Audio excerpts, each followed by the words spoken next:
Hari ini kita akan berbicara tentang salah satu anugerah terbesar yang diberikan Tuhan kepada semua orang, yaitu hati nurani.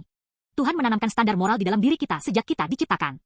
Hati nurani kita membantu kita membedakan mana yang benar dan mana yang salah. Apa yang akan terjadi jika tidak ada hati nurani di dunia ini? Kekacauan total akan terjadi. Ketertiban, keadilan, dan moralitas akan lenyap.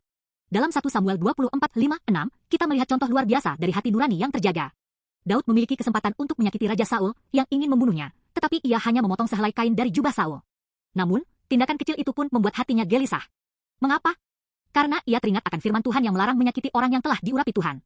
Hati nuraninya hidup, dan itu menuntunnya ke jalan yang benar.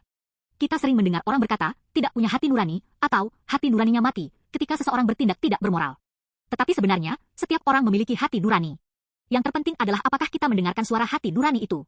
Jika kita terus mengabaikan peringatan hati nurani, hati kita akan semakin tumpul. Pada akhirnya, kita tidak lagi merasa apa-apa saat melakukan kesalahan.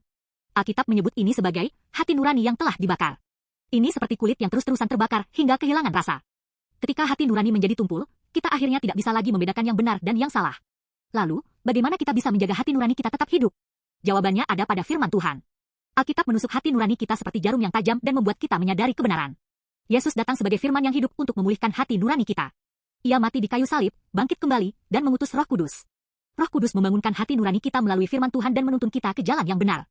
Hari ini, Anda mungkin menghadapi situasi yang menguji hati nurani Anda. Godaan untuk berbohong, perilaku tidak jujur, atau pilihan yang bertentangan dengan hati nurani mungkin muncul. Pada saat seperti itu, ingatlah Daud.